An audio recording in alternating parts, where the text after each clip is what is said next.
मी जाणार. म्हणून 20 तारखेला आपण तारीख डिक्लेअर करू. 20 तारखेला उपोषण सुरू करू आणि त्या दिवशी तारीख डिक्लेअर करू.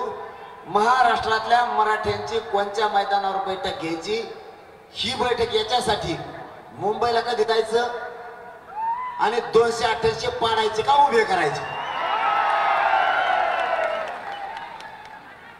कारण 20 तारखेला पुन्हा सांगतोय, 20 तारखेला तारीख डिक्लेअर करू आपण. महाराष्ट्रातल्या मराठ्यांना विश्वासात घेऊ 288 उमेदवार उभे करायचे का पाडायचे, एक. आणि दुसरं, मुंबईला किती तारखेला जायचं, या दोन्ही तारखे आपण 20 तारखेला तारखे ठरवू. पण 20ला आमरण उपोषण केल्यामुळं मधल्या काळात आले ठेप्याला तर चांगलं. त्यांनी जर या संभाजीनगरच्या मराठ्यांचा बोध घेतला, हे जर इथं सकाळी 11ला रॅली सुरू झालेली, इथं यायला किती वाजले रे? अयो, छगन भुजबळ आगोट लागत यार.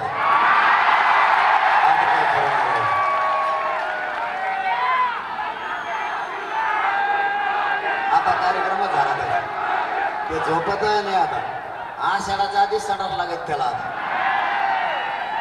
बरं, बरोबरी तरी कोणाची करावं हे बी त्याला कळत नाही राहत. बधीर मराठ्यांची कुठं बरोबरी करीत असतात का? अरे बाबा, नुसतं मराठ्याचं मग एक बी हालत आहे का? सगळं भुजबळ आणणार कोणतरी इमानाने वरून हेलिकॉप्टर दाखल हालत आहेत का मराठी? सकाळपासून उपास शेतकरी हालणार. आणि मग आपण तर काही नाही, एक बिस्किट दिलं मला कोण काय चालता. तुम्हाला बघितलं की मला ऊर्जा येते. कारण तुम्हीच माझे मायबाप आहेत आणि तुम्हीच आशीर्वाद दिला की माझ्या अंगात हत्तीचं काय 10-10, 20-20, 100-100 हत्तीचं बळ चढतंय. मी कोणाला मोजतच नाही तुमच्या पुढे. माझा पण फक्त समजून घेत जा, मी जे पाऊल उचलतो ते तुमच्या हिताचं उचलतो.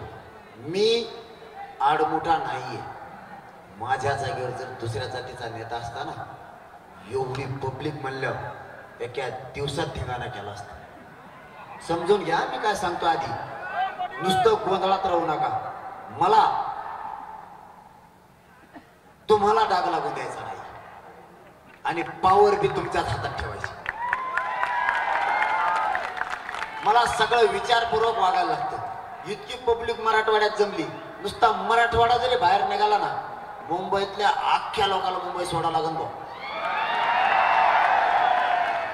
यांचे दांडुके काहीच करणार नाही त्या टायमाला मराठा ताराला लागल्या. पण मला खूप जबाबदारीनं काम करायचं. माझ्या मराठ्याला कुणी डाग लावू नये म्हणून 2 संध्या दिल्या. आता दिली 1 महिना वेळ. तुम्हाला बोलायला जागा करायची मला. त्यांना महाराष्ट्रातल्या जनतेच्या नजरेतून ते पडले पाहिजे. मला तुम्हाला बोलायला संधी आरडूच नका. आता तुम्ही खाली बसात म्हणू नका. तुम्ही गपचीप ऐका, काही होत नाही. महत्वाच्या विषयाला हात घातला. तुमच्या आरड्यामुळं गोरगरीब समाज हे बघा, कडेला उभा राहायला जागा नाही तर उभा राहिलाय. उगा गप बसा, नाही ते खाली बसा म्हणणाराला त्यालाच बाहेर काढा. ऐकून घे, उभा राहून दे, काय फरक नाही पडत. ऐकून घे, विषय लय महत्वाचा चाललाय आणि आरडाच करू नका तुम्ही. तुम्हाला सांगतो, मला मुलगा म्हणून माझ्या खांद्यावरती समाजानं जबाबदारी दिली. तुम्ही जसे मराठा सेवक आहेत तसा मी सुद्धा मराठा सेवक आहे. काय वाजत आहे रे? अरे लावाना काढी दिला, मला काही सुचना नाही इकडे. मला वाटलं काय चाललं. अरे ते बंद करा ते, तेलेच आरडून राहिले. मला समजून घ्यायचा आधी शिका. माझ्या जागेवर दुसरा कोणी असता मला डाग नाही लावायचा कोणाला. आतापर्यंत काही करून बसला असता. मी इतकं फुकून पाऊल टाकतोय, इतकं फुकून पाऊल टाकतोय की मराठ्याला डाग लागून द्याय नाही, मराठ्याला एवढंही खर्च ठेवून मी द्याय नाही. आरक्षण मात्र आणायला लागलं. आतापर्यंत 57 लाख मंदी म्हणजे 3 जरी धरले तरी 1.5 कोटीला आरक्षण मिळालंय. कोणाला खर्चटलं का? मुंबईला गेले सुखरूप माघारी आणले की नाही सगळे. नाही तर एखादा मला असता करा आंदोलन कसलं बी आणि ते पळून गेलं असतं जात बसून. मनोज जरांगे त्या औलादीचा नाही, तुमचं रक्त पिऊन माझा संसार का मोठा करणारी पैदास माझी नाही. मला म्हणून मी म्हणत असतो, मला डाव टाकून देत जा. सरकारने 1 महिन्याचा वेळ मागितला, दिला, तेच फसले. मला आणखीन डाव टाकू द्या, म्हणजे गिरीश महाजनला बेल्ट बदलायची येळ येईल. मला डाव टाकू द्या, कारण ते आपल्यावर डाव टाकायला लागले. तुम्हाला माहित नाही त्यांनी आज काय डाव टाकले? 2 ते 3 डाव टाकले. मी तुम्हाला 20 तारखेला सांगत. हो, ते थोडे सांगण्यासारखे नाहीत. म्हणून का? कारण जे संभाजीनगर मध्ये कधीच शक्य नाही ते आज सरकारनं करून घेतलं. संभाजीनगर मध्ये जी गोष्ट शक्य नाही, या आंदोलनामुळे इथं ठेवली. ही गोष्ट मी 20 ला सांगतो, कारण मला बघू दे हे कशासाठी ठेवते, काय सापडेलं यांनी किंवा काय सापडून सापडलंय का यांना, यांचे प्रायव्हेट ड्रोन कशासाठी होते हेही मला बघू द्या. मी यांना वाटत असेल आम्ही करतोय ते नाही, पण ते काय करते मला 2 दिवसाच्या आत माहिती मिळती म्हणजे मिळती. म्हणून त्यांचा डाव मी यशस्वी होऊ देत नाही. त्यांनी 2-3 कामं आज केलेत, त्यांना त्यातून काय साध्य करायचं होतं हे मला कळू द्या. कोणी बैठका घ्यायला पाहिजेत त्या न घेता, जे ज्याचं हे क्षेत्रच नाही आरक्षणावर बैठक घ्यायचं त्यांनी बैठका घ्यायला. ज्या विभागाचं, ज्या संस्थेचं हे क्षेत्रच नाही, मराठा आरक्षणावर बैठका लावायच्या, त्या क्षेत्राने सुद्धा बैठका लावल्या. वाह, काय मराठ्यांसाठी सरकारची कूटनीती, काय तुमची नियती. फक्त यांनी याच्यात हात घातलाय का मला बघू द्या. म्हणून मी तुम्हाला सांगत असतो, मी जे काय पाऊल उचलतो तुम्हाला त्या आधी वाईट वाटतं. तुम्हाला घेतलेला निर्णय तुम्हाला असं वाटतं चुकीचा घेतला, किंवा तुम्हाला असं वाटतं आजच निर्णय घ्या, कोणचा पण समजून घ्या मी काय म्हणतोय. आणखीन 10 मिनिट जास्त जाऊ द्या, पण समारोप छाताडावर पाय देऊन तुम्ही जबरदस्त घेतलाय, म्हणून मला 10 मिनिटं जास्त बोलू द्या. तुम्हाला वाटतं आताच निर्णय घ्यावा लगेच, पण मी ज्यावेळेस थांबतो ना त्याच्या पाठीमागं काही ना काहीतरी कारण असतं. मी ज्यावेळेस 7, 8, 5, 7 दिवस थांबतो ना त्याच्या पाठीमागं काही ना काहीतरी असतं. आणि ज्या दिवशी मी नंतर निर्णय घेतो त्यावेळेस तुम्हाला वाटतं याच्यासाठी थांबला होता आणि ह्योच निर्णय योग्य. पाडा म्हणलेला निर्णय योग्य झाला का नाही? असं असतं आपलं काम. आपण दम त्यासाठी धरतो, नाही तर काही पोट्टे काय म्हणायचे, मीच उभा राहतो, मीच खासदार होणार आहे. तू पाडला असता, त्याला पाडला असता, आम्ही पडलो असतो, जातीची किंमत गेली असती. सगळं दिमागाने खेळायचं. प्रत्येक वेळेस ताकदीचा वापर नाही करायचा, बुद्धीचा सुद्धा वापर करायचा. देवेंद्र फडणवीस साहेब सारख्या, अजित पवार साहेबांसारख्या, शिंदे साहेबांसारख्या, त्यातले त्यात महाशयाचा महाशय गिरीश महाजन सारख्याला सुद्धा डावात हरवणं सोपी गोष्ट नाही. आज छगन भुजबळाचा मिळत लागा, ते नुसतं बोलायचं म्हणून बोलतोय, कोकणं भरलतोय आता ते. त्याला नाही जाणाराचं इतक्या निशाण घ्यायला लावले, तिथून पुढे नाही एवढ्याला एक गोळी. मी प्रत्येक वेळेस सरकार फसलंय आणि सरकारनं आपल्याला फसवायचं काम केलंय. मायबाप हो, त्यांनी जे मला समजेल होतं ना, आता त्यांच्या लक्षात आलं त्यांनी जे मला समजेल होतं तसं हे पोरगं नाही. म्हणून मला वेळ देत जा, मी करल तुमच्या हिताच्या गडबडीत. पाय जर गाळात फसला ना तर निघणार नाही आई मावल्याने. एकदा जर गाळात पाय फसला आणि वाट सोडून जर पाय पडला ना तर समाज फसला, तर मी स्वतः मला आयुष्यभर माफ नाही करणार. मी स्वतःच मला आयुष्यभर माफ नाही करणार, कारण मला तुमच्या जीवावरती काही कमायचं नाही, पण मला तुमच्या योगदानाचा बदला असा घ्यायचा आहे की तुमचे सगळे पोरं, कोटीना लेकरं तुमचे मराठ्यांचे मोठे झाले पाहिजेत, हे स्वप्न साकार करायचं. होऊ द्या, काय टाइम व्हायचा ती 40 वर्ष दिलंच नाही लढणारा म्हणा किंवा सरकारनं म्हणा. आता 10 महिन्यात काही ना काहीतरी मिळालंय ना. 2 गोष्टी मिळून दिल्या. 3. पहिली, सरकारला विचारलं खऱ्या नोंदी किती सापडल्यास सांगा. सरकारनं प्रोसिडिंग बुक दिलं. ते म्हणले 54 लाख नाही सापडल्या, 57 लाख मराठ्यांच्या नोंदी सापडल्या. एक काम झालं. 57 लाख एका नोंदीवरती 70 ते 50 पर्यंत एका नोंदीवर प्रमाणपत्र निघते. आपण 3च धरा. 57 लाखाला 3 जर म्हणलं तरी 1.5 कोटी मराठ्यांना आजच आरक्षण मिळालं. एक काम झालं. दुसरं काम, आपल्या जातीला लय खालच्या दर्जात जाऊन बोलायचे. खेकडेवणे आवला दे, एक होत नाही, एकामेकाच्या टंगड्या ओढी ती. आता कशी मराठ्याची जाती एक झाली, टंगडी धरून आपली ती.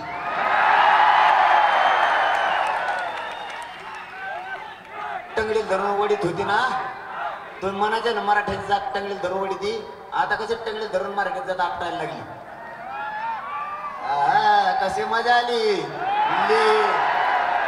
लीड तोडता तोडता कसा फिर आलता. सोपं नाही भाऊ. तुम्ही मला येणं समजत येत, मला काही येणं समजत येते. मला नाव ठेवले ते नाही. मग त्यांना दुसरं काही सापडत नाही. ते फक्त सोशल मीडियावर लिहिते. मला येडे छगन भुजबळ म्हणतो 4थी नापाशी मी. तुला काय सांगू रे आता. तू माया पुढे मग सांगू तुला काच काय.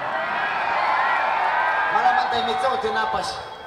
काही नाव ठेवलेत मला. 4थी नापाशी. याला अक्कलच नाही. घटनेचा अभ्यास नाही, कायद्याचा अभ्यास नाही, काय ह्याच्यात नाही. गावठी ये काही ये. मी गावठी ये आडाणी असू दे. तुला काय करायचं. मी एकदम गेलेली केस. पण मराठ्याला तू आज छाताडावर बसून आरक्षण दिलं नाही. मी गावठी आहे जाऊ दे. पण मग खुटा उपटतो एक तुला ठोकल्याला. किती पगार ठोकलाय. तुला उपटाना म्हणून तो पडेल पिडेल सगळे ओबीसीचे नेते गोळा केले तरी उपटाना. अरे छगन भुजबळ, मी प्युअर येडा आहे. तो पायावर चालवतो, मी टकुऱ्यावर चालवतो. पण तुला मी गोळ्या खायला लावल्यात का नाही. मी 4थी नापास नाही. मी शाळेतच गेलो नव्हतो. ढोरा माग होतो. पण तुला इंजेक्शनच माझ्यामुळे सुरू झाले. तुला घोटाळ्याचा धाक नाही, जेलला जायचा धाक नाही. मी काय बोलतो सगळ्यात जास्त हे धाक आहे तुला. तू किती फजिती चालली. म्हणून सांगतो तुम्हाला मी, तुम्ही फक्त मी ज्या वेळेस निर्णय घेतो ना, मला मुद्दाम या समारोप इतका ताकदवर झाला ना, अख्खा महाराष्ट्र याडा झाला.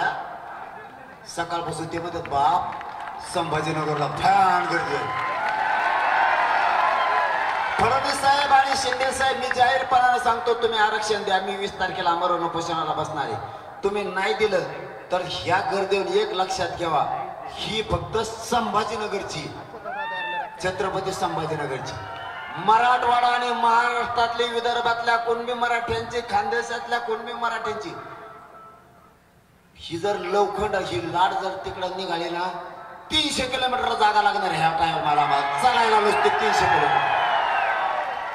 खरं सांगतोय, चाष्टावर आता नेऊ नका.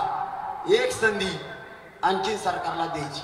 मग नाही 20 तारखेला तारीख डिक्लेअर करायला ना. मी तुम्हाला काय सांगायला, मी 20 तारखेला सगळ्या महाराष्ट्रातल्या मराठा समाजाला बोलून घेऊ किंवा महाराष्ट्राची बैठक कधी लावायची ही तारीख आपण आपल्यात का होईना डिक्लेअर करू. 20 तारखेला तारीख डिक्लेअर करायची. 288 उभा करायचे कोणत्या दिवशी का पाडायचे या तारखेला ठरवण्यात येईल. त्या तारखेला महाराष्ट्रातल्या सगळ्या मराठा समाजानं अमुक अमुक मैदानावर यावं. 20 तारखेला तारीख डिक्लेअर करू आपण. 20 तारखेला बैठक नाही या महाराष्ट्राची. 20 तारखेला आमरण उपोषण सुरू करणार, पण त्या दिवशी आपण पुढची तारीख ठरवणार. या तारखेला महाराष्ट्रातल्या मराठ्यांनी यासाठी यायचं की 288 उभा करायचे का पाडायचे, आणि दुसरं मुंबईला कोणत्या तारखेला जायचं. 2 तारखे 20 तारखेला आपण ठरवू. त्या तारखेला महाराष्ट्रातल्या सगळ्या मराठ्यांनी यायचं. एकदा जे ठरलेलं आहे त्याच्यात फिरून बदल नाही. जसं मी पाडा म्हणायचा बदल केला नव्हता तसा बदल नाही. बसणारे टेकणारे खाली उंची 5 मिनिटं कोपऱ्या कापऱ्याला करायला जागा. त्याला जगन भुजबळ नाही का आता कोपऱ्या कापऱ्यात जागा केली, इकडे सगळं जागा करायची शिका. आपल्याला मायबाप मराठ्यांनो, आपल्याला न्याय लोक हे नाही देणार, पण एक काम चांगलं झालं. भाजप मधल्या सामान्य मराठ्यांच्या लक्षात आलं, ज्यांना आपण मोठं केलं ते आपल्या लेकराला आरक्षण नाही देत. शिवसेना राष्ट्रवादी काँग्रेस मधल्या असणाऱ्या सामान्य मराठ्यांना वाटलं आता मात्र हे आपल्याला आरक्षण देत नाहीत, त्यापेक्षा हे विरोधक नको आणि महायुती पण नको, आपल्या लेकराच्या बाजूने राहायचं. हे काम खूप चांगलं झालं. दुसरी गोष्ट सांगतो, काल जे 17-18 आमदार निवडून आले विधान परिषदेला, हे सगळेचे सगळे बावळे मराठ्याचं मतदान घेऊन निवडून आलेले बर का. जेवढे आमदार हे मतदान होतं आमदाराचं, पण ते निवडून गेलेला आमदार आमच्या मतदानावर गेलेला. ज्या मराठ्याच्या आमदारांनी विधान परिषदेच्या आमदाराला मतदान केलं असेल आणि त्याच्या मतावर जो उमेदवार आमदार झाला असेल, त्या विधान परिषदेच्या आमदाराला मराठ्याच्या मतदान केलेल्या आमदारांनी फोन करायचे आणि त्याला सांगायचं मतदान मी केलंय बुवा, पण जातीवाद करू नको. संभाजीनगरला इतकी बेकार रॅली निघाली होती. जातीवाद करणाऱ्याच्या मतदारसंघात जर ही रॅली गेली तर मी जबाबदार नाही असं त्याला सांग. तुमचा आनंद तुम्ही नक्की व्यक्त करावा. तुम्ही तुमची मिरवणूक अवश्य काढावी. मराठ्याच्या आमदाराचं मतदान घेऊ. मराठ्याच्या दारात जाऊन डीजे वाजून जर शिव्या दिल्या तर मी तो त्रास सहन करणार नाही. त्यामुळं मराठ्यांच्या ज्यांनी आमदारांनी मतदान केलंय त्यांनी त्या ओबीसीच्या नेत्याला नीट सांगायचं, मराठ्यांचा होणारा त्रास मी सहन नाही करू शकत. आणि मराठ्याचं मतदान घेऊन जे विधान परिषदेवरती आमदार झालेत त्यांनी जर त्रास दिला तर ज्या मराठ्याच्या आमदारानं त्याला मतदान केलं होतं त्याला पहिला आम्ही पाडला. आता जाहीर संभाजीनगर मधून सांगतो, कारण कोणत्या विधान परिषदेच्या उमेदवाराला कोणत्या आमदारांनी मतदान केलंय ती मला आज 9 वाजता यादी येणार आहे. आपलं तर कचका असतो, आपण मीडिया समोर सांगत असतो. विधान परिषदेच्या कोणत्या आमदाराला कोणत्या मराठ्याच्या आमदाराने मतदान केलं. जर ओबीसीच्या मराठ्याच्या मतावर निवडून आला आमदाराच्या आणि मराठ्यांच्या गोरगरिबाला तो ओबीसीचा नेता मराठ्याच्या आमदाराच्या मतावर निवडून येऊन त्रास देणार असला तर मतदान करणारा मराठ्याचा आमदारच पाडून टाकायचा. तो मतदान केलं म्हणून ती आमच्या मागे लागली. महाराष्ट्रातला कोणता ओबीसीचा नेता आता विधान परिषदेवर मराठ्याचा मतावर निवडून आला त्याला ह्या संदेश, आज तुमचं नाही धकत पिटे मराठ्याशिवाय कशाला विरोध करता. तुम्हाला मराठ्या पुढे असं करावंच लागत, कशाला आमच्या नादी लागता. इथं चपला सकट पाय पाड्याशिवाय पर्याच नाही दादा. ही लय बेकार जात हे मराठ्यांची, त्याच्या त्या घेऊ पक्कडे लईच दर प्राणी नेत्यांचा मी होतच नसतो. उद्या सकाळी मला गोळ्या घाला तरी मी तुमचा होत नसतो.